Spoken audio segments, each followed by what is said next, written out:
Hello guys, Realme Narzo 70 pro. ഈ phone ഞാൻ ഒരു 45 ദിവസമായിട്ട് എൻ്റെ പ്രൈമറി ഡിവൈസായിട്ട് യൂസ് ചെയ്യുകയാണ്. അപ്പോൾ ഈ ഫോണിൽ നിന്ന് എനിക്ക് കിട്ടിയ എക്സ്പീരിയൻസ് ആണ് ഞാൻ നിങ്ങളുമായിട്ട് ഈ വീഡിയോയിൽ ഷെയർ ചെയ്യുന്നത്. ഈ ഫോണിൻ്റെ ഒരു ഇംപ്രഷൻ വീഡിയോ ഞാൻ ഇത് വാങ്ങിച്ചതിന് ശേഷം കുറച്ച് ദിവസത്തിന് ശേഷം ചെയ്തിട്ടുണ്ടായിരുന്നു. അത് ഞാൻ ഡിസ്ക്രിപ്ഷനിൽ കൊടുക്കാം. അതിൽ ഞാൻ ഡീറ്റെയിൽ ആയിട്ട് കുറേ കാര്യങ്ങൾ പറയുന്നുണ്ട്. അപ്പോൾ ഈ ഫോൺ ഒരു മാർച്ച് സമയത്താണ് ഇറങ്ങിയത്. അപ്പോൾ ഇതിൻ്റെ വില 20,000 രൂപയായിരുന്നു എൻ്റെ 128 വേരിയൻറ്റ്. പിന്നെ ഒരു ജൂൺ ലാസ്റ്റൊക്കെ ആയപ്പോൾ ഇതിൻ്റെ പ്രൈസ് ഡ്രോപ്പായി 16,000 രൂപയ്ക്ക് നമുക്ക് കിട്ടി തുടങ്ങി ഈ ഫോണിൻ്റെ 128. അപ്പോഴും ആ ഒരു സമയത്ത് ഈ ഫോൺ നല്ല റിലവൻ്റ് ആയി, ഭയങ്കര ഒരു എക്സലൻ്റ് ഡീലായി. ആ ഒരു സമയത്താണ് ഞാനും മേടിച്ചത്. ഓക്കെ, അപ്പോഴും നമുക്ക് വീഡിയോയിലോട്ട് കിടക്കാം. ഓക്കെ, ഫസ്റ്റ് ഓഫ് ഓൾ ഇതിൻ്റെ ഡിസൈൻ പാർട്ടിനെ പറ്റി പറയുകയാണെങ്കിൽ ഇച്ചിരി ബോക്സി ഡിസൈനാണ്. ആക്ച്വലി നമുക്ക് ബാക്കി ഫോൺ വരുന്ന പോലെ ഫുള്ള് ഇങ്ങനെ സൈഡ് ഭയങ്കര കർവ്ഡ് അല്ല. നേരത്തെയുള്ള ഐഫോൺ സീരീസ് ഇല്ലേ, അതുപോലത്തെ ഒരു ടൈപ്പ് ഡിസൈനാണ് വരുന്നത്. ഓക്കെ, അപ്പോൾ നിങ്ങൾ കവർ ഇടാതെ യൂസ് ചെയ്യണമെങ്കിൽ ചെറിയ അൺകംഫർട്ട്നെസ് തോന്നുന്നത് ഇതിൻ്റെ ഷാർപ്പ് എഡ്ജും കാര്യങ്ങളൊക്കെ. പക്ഷേ അവർ ബോക്സിൽ തന്നെ എല്ലാം തരുന്നുണ്ട്, കവർ, ചാർജർ, പിന്നെ ബേസിക് ആയിട്ടുള്ളൊരു സ്ക്രീൻ പ്രൊട്ടക്ടറൊക്കെ ഇട്ടാണ് വിടുന്നത്. ഓക്കെ, അപ്പോഴും ആ അൺബോക്സിങ് എക്സ്പീരിയൻസ് നല്ല നൈസായിരുന്നു. അപ്പോഴും കവർ ഇട്ടായിരിക്കും നമ്മൾ മിക്കവരും യൂസ് ചെയ്യുന്നത്. അപ്പോഴും ആ ഒരു ബോക്സ് ഈ ഡിസൈൻ ഒന്നും വലുതായിട്ട് നമ്മൾ അഫക്റ്റ് ചെയ്യത്തില്ല. പിന്നെ ഭയങ്കര ലൈറ്റ് വെയിറ്റ് ആണോ എന്ന് ചോദിച്ചാൽ അല്ല, ഭയങ്കര ഹെവി ആണോ എന്ന് ചോദിച്ചാൽ അതുമല്ല. അറൗണ്ട് 200 ഗ്രാമാണ് ഇതിൻ്റെ വെയിറ്റ് വരുന്നത്. അപ്പോഴും അത്യാവശ്യം ഓൺ ഹാൻഡ് യൂസൊക്കെ നല്ല രീതിക്ക് നടക്കും. ഓൺ ഹാൻഡ് യൂസൊക്കെ അത്യാവശ്യം നല്ല രീതിക്ക് തന്നെ ചെയ്യാൻ പറ്റും. അങ്ങനെ ഭയങ്കര അൺകംഫർട്ട്നെസ്സോ അങ്ങനെ പ്രശ്നങ്ങളൊന്നുമില്ല. പിന്നെ ഡിസൈനിൽ ഏറ്റവും അപ്രീഷിയേറ്റ് ചെയ്ത കാര്യമാണ് ഇതിൻ്റെ ഹെഡ്ഫോൺ ജാക്ക്. ഇപ്പോൾ കുറേ സമയത്തിന് ശേഷമാണ് ഹെഡ്ഫോൺ ജാക്കുള്ളൊരു ഫോൺ ഞാൻ യൂസ് ചെയ്യുന്നത്. നല്ല കൺവീനിയൻസ് സാധനമാണ്. നിങ്ങൾക്ക് തന്നെ അറിയാമല്ലോ, ഹെഡ്ഫോൺ ജാക്ക് ഭയങ്കര കൺവീനിയൻസ് സാധനമാണ്. നമുക്ക് ഇപ്പം വയർലെസ് TWS എങ്കിൽ നമുക്ക് അതിൻ്റെ ബാറ്ററി ഉണ്ടോ എന്ന് നോക്കണം, അത് കണക്ട് ചെയ്യണം, അങ്ങനത്തെ കുറേ പ്രശ്നങ്ങളുണ്ട്. ഇവിടെ അതൊന്നുമില്ല, ഡയറക്റ്റ് കുത്തുക, ബാറ്ററി വെക്കുക. ഓക്കെ, പക്ഷേ സ്മാർട്ട് ഫോൺ കമ്പനീസൊക്കെ അവരുടെ തന്നെ TWS ഒക്കെ ഇപ്പം വിൽക്കുന്നുണ്ട് കുറേ വർഷമായിട്ട്. അതുകൊണ്ടൊക്കെയാണ് അവർ ഹെഡ്ഫോൺ ജാക്ക് മിക്ക ഫോണിൽ നിന്ന് എടുത്ത് മാറ്റിയത്. ഇപ്പം വില കുറഞ്ഞ ഇങ്ങനത്തെ കുറച്ച് ഫോൺസിലൊക്കെ ഉള്ളൂ. അപ്പോൾ അതൊക്കെയാണ് ഇതിൻ്റെ ഡിസൈനിനെ പറ്റി പറയാനുള്ളത്. അത്യാവശ്യം കംഫർട്ടബിൾ ആണ്. പിന്നെ ഹെഡ്ഫോൺ ജാക്ക് ഞാൻ നല്ല രീതിക്ക് എൻജോയ് ചെയ്തു. പിന്നെ അടുത്തതിൻ്റെ ഡിസ്പ്ലേ നമുക്ക് 120 ഹെർട്സിൻ്റെ AMOLED ഡിസ്പ്ലേ ആണ് വരുന്നത്. 6.67 ഇഞ്ചാണ്. ഇതിൽ തന്നെ നമുക്ക് in display finger print scanner ഉണ്ട്. അത് നല്ല ഫാസ്റ്റ് ആൻഡ് ആക്യുറേറ്റ് ആണ്. വേറെ ഒരു പ്രശ്നമില്ല, നല്ല രീതിക്ക് തന്നെ കാര്യങ്ങൾ നടക്കുന്നുണ്ട്. ഓക്കെ, ഡിസ്പ്ലേ പറ്റി പറയുകയാണെങ്കിൽ ഇതിൻ്റെ ട്യൂണിങ് ആക്ച്വലി ഒരു ബ്ലൂഡ് സൈഡാണ്, ഒരു കൂൾ സൈഡാണ്. ഈ കളർ സ്പേസ് ഒക്കെ ഡിസ്പ്ലേ അടിപൊളിയാണ്. AMOLED ആയതുകൊണ്ട് തന്നെ ഡീപ് ബ്ലാക്സും നല്ല കോൺട്രാസ്റ്റും എല്ലാം വരുന്നുണ്ട്. പിന്നെ ബ്രൈറ്റ്നസ്സും പക്കയാണ്. 1200 നിറ്റ്സാണ് ഇതിൻ്റെ HBM മോഡിലെ ബ്രൈറ്റ്നസ്. ഓക്കെ, അപ്പോൾ ഇൻഡോർ ആയാലും ഔട്ട്ഡോർ ആയാലും നല്ല വെയിലായാലും ഒന്നും ഒരു പ്രശ്നമില്ല. ഓക്കെ, പിന്നെ നമുക്ക് ഡ്യുവൽ സ്പീക്കേഴ്സ് വരുന്നുണ്ട്. മുകളിലും താഴെയായിട്ട് 2 സ്പീക്കേഴ്സ് വരുന്നുണ്ട്. അതിൻ്റെ എക്സ്പീരിയൻസ് അടിപൊളിയാണ്. പിന്നെ ഞാൻ നേരത്തെ പറഞ്ഞ പോലെ ഹെഡ്ഫോൺ ജാക്ക് കൂടെ ഉള്ളതുകൊണ്ട് മീഡിയ കൺസപ്ഷന് പക്ക ഡിവൈസാണ്. പിന്നെ വേറെ എന്താ പറയുക, ആമസോണിലും നെറ്റ്ഫ്ലിക്സിലും എല്ലാം ഇതിൽ ഫുൾ HD കണ്ടൻറ്റ് കാണാനുള്ള സപ്പോർട്ട് നമുക്ക് വരുന്നുണ്ട്. വൈഡ് ബാൻഡ് എല്ലാം വരുന്നുണ്ട്. അപ്പോൾ ഡിസ്പ്ലേ കാര്യത്തിൽ നല്ല സോർട്ടഡ് ആണ്. 120 ഹെർട്സ് റിഫ്രഷ് റേറ്റ് ഉണ്ട്. നല്ല സ്മൂത്തായിട്ടൊക്കെ തന്നെ വർക്ക് ചെയ്യുന്നുണ്ട്, വേറെ ഒരു ഇഷ്യൂ ഇല്ല.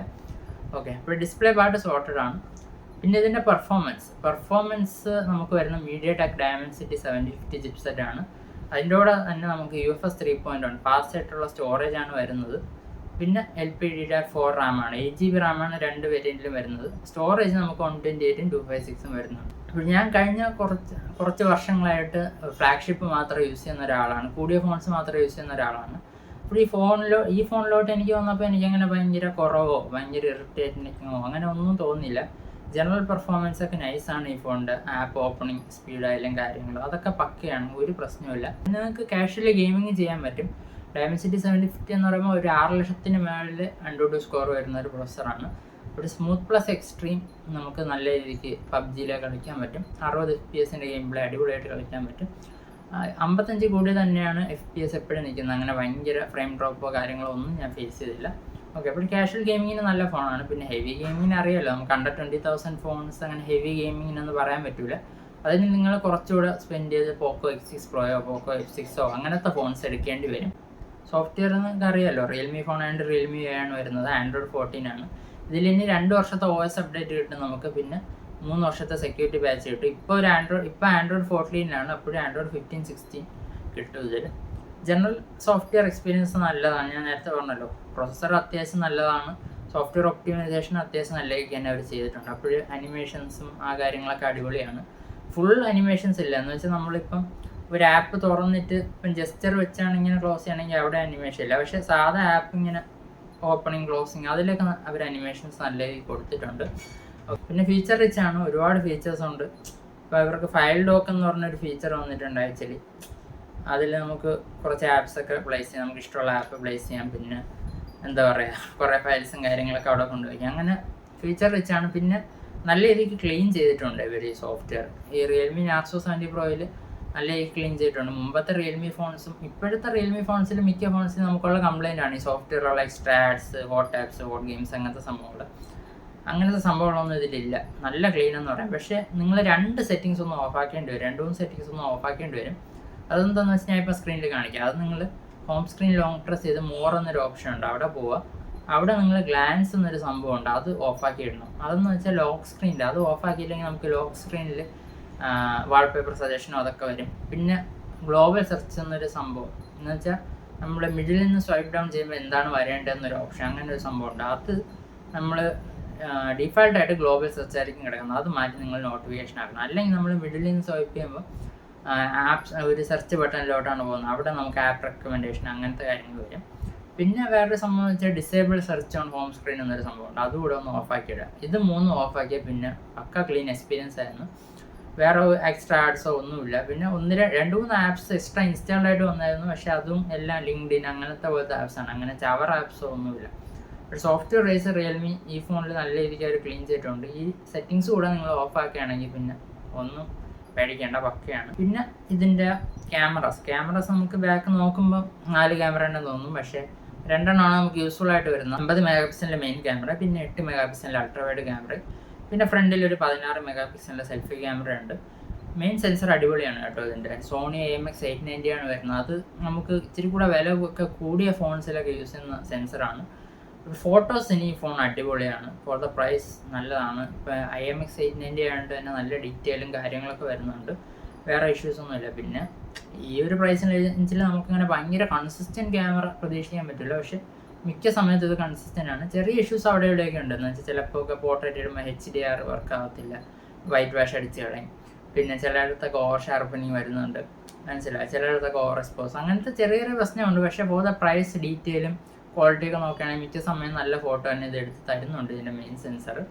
ഓക്കെ, പിന്നെ എടുത്ത് പറയേണ്ട കാര്യം night photos for the price അടിപൊളിയാണ്. ലൈറ്റ് കൺട്രോൾ, പ്രത്യേകിച്ച് ലൈറ്റ്സ് ഒക്കെ ഒരുപാട് വരികയാണെങ്കിൽ നല്ല രീതിക്ക് ഇത് പ്രോസസ്സ് ചെയ്യുന്നുണ്ട്. ഓക്കെ, ഒരു എക്സ്ട്രാ ബ്രൈറ്റപ്പ് ചെയ്താണ് വരുന്നത്, പക്ഷേ ഫോർ ദ പ്രൈസ് ഇതിൻ്റെ നൈറ്റ് ഫോട്ടോസ് അടിപൊളിയാണ്. പിന്നെ സെൽഫി ക്യാമറ നല്ല ഐഡിയൽ ലൈറ്റിംഗ് കണ്ടീഷൻ എങ്കിൽ നമുക്ക് നല്ല ഫോട്ടോസൊക്കെ എടുത്ത് തരും. പക്ഷേ ഇച്ചിരി ചാലഞ്ച് ലൈറ്റൊക്കെ ആകുമ്പോൾ HDR ഇഷ്യൂസൊക്കെ ഉണ്ട്. ബട്ട് ഫോർ ദ പ്രൈസ്, പക്ഷേ ഈ പ്രൈസിന് ഫോട്ടോസ് നല്ലതാണ്. പിന്നെ ശോകമായിട്ട് എനിക്ക് തോന്നുന്നത് ഇതിൻ്റെ വീഡിയോസ് മെയിൻ ക്യാമറ വെച്ച് നമുക്ക് 4K എടുക്കാൻ പറ്റും, പക്ഷേ അവിടെ സ്റ്റെബിലൈസേഷനൊന്നുമില്ല. 1080p സ്റ്റെബിലൈസേഷനുള്ളൂ, പക്ഷേ അതിൻ്റെയും ക്വാളിറ്റി അത്ര പോരാ. നമുക്ക് ഇച്ചിരി ലൈറ്റ് കൺട്രോൾ ചെയ്യേണ്ട സിറ്റുവേഷനൊക്കെ വരികയാണെങ്കിൽ എന്താ പറയുക, ഫുൾ വൈറ്റ് വാഷ് അടിച്ച് കളയും. പിന്നെ എക്സ്പോഷർ ഷിഫ്റ്റ് ഒക്കെ ഉണ്ട്, അങ്ങനത്തെ കുറേ പ്രശ്നമുണ്ട്. ഇതിൻ്റെ അൾട്രാ വൈഡ് ക്യാമറയെ പറ്റി പറയുകയാണെങ്കിൽ ഡേ ലൈറ്റിൽ ഓക്കെ ആയിരിക്കും, പക്ഷേ ലോ ലൈറ്റിൽ പിന്നെ 8 MB ക്യാമറ ഇല്ല, നമുക്ക് ഈ പ്രൈസ് റേഞ്ചിൽ അതേ കിട്ടത്തുള്ളൂ. ഫ്രണ്ട് ക്യാമറയിലെ വീഡിയോ അങ്ങനെ തന്നെ ഭയങ്കരമായിട്ട് പറയാനൊന്നുമില്ല. അവിടെ ഫ്രണ്ട് ക്യാമറയിൽ 1080p ഉള്ളൂ, സ്റ്റെബിലൈസേഷനും ഇല്ല. അപ്പോൾ ഫോട്ടോസിന് നല്ലതാണ്, പക്ഷേ വീഡിയോസിന് ഈ ഫോൺ ഇത്തിരി ശോകമാണ്.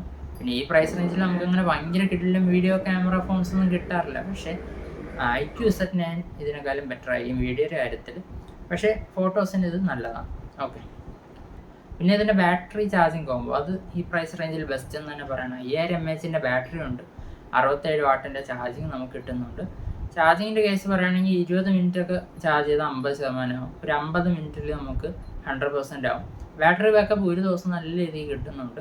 എൻ്റെ യൂസിന് ഒരു 7 hour പ്ലസ് സ്ക്രീൻ ഓൺ ടൈമാണ് കിട്ടുന്നത്. എൻ്റെ യൂസ് ആക്ച്വലി ഇച്ചിരി ഹെവിയാണ് കേട്ടോ, എന്ന് വെച്ചാൽ ഞാൻ കൂടുതൽ ഫോണിൽ സ്ക്രോളിങ്ങും അങ്ങനെയൊക്കെ ചെയ്യുന്നത്. അപ്പോഴും മിക്കപ്പോഴും 120 Hz യൂസ് ചെയ്ത ഉള്ള ഒരു യൂസേജാണ് എനിക്ക് വരുന്നത്.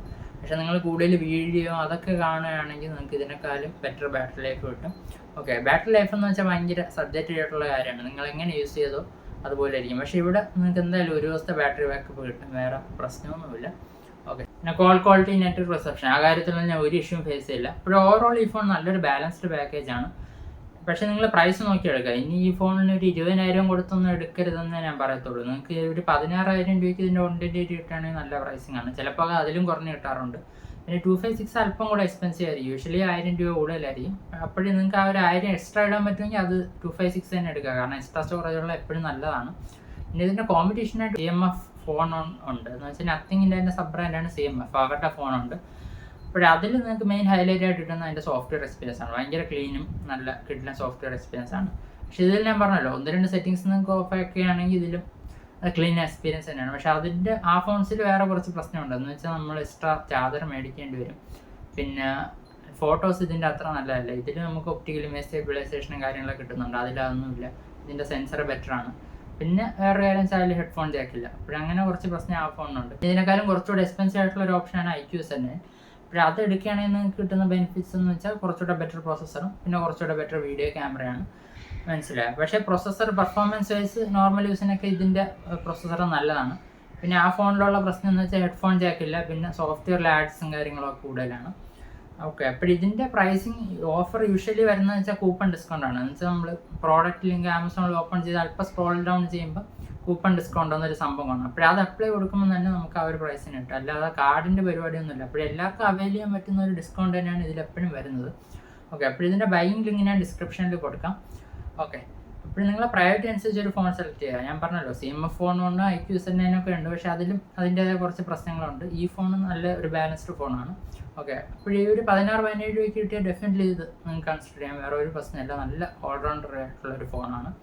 ഫോൺ യൂസ് ചെയ്യുന്ന ആൾക്കാരുണ്ടെങ്കിൽ ഡെഫിനറ്റ്ലി കമൻറ്റ് സെക്ഷനിൽ നിങ്ങളുടെ എക്സ്പീരിയൻസ് ഷെയർ ചെയ്യുക. അത് ബാക്കിയുള്ളവർക്ക് ഹെൽപ്ഫുൾ ആയിരിക്കും. ഓക്കെ, അപ്പോൾ ഈ വീഡിയോ ഇഷ്ടപ്പെട്ടെന്ന് വിശ്വസിക്കുന്നു. ഇനി ഇങ്ങനത്തെ വീഡിയോസ് കാണാൻ എൻ്റെ ചാനൽ സബ്സ്ക്രൈബ് ചെയ്യുക. നമുക്കിനി മറ്റൊരു വീഡിയോ കാണാം. Bye bye.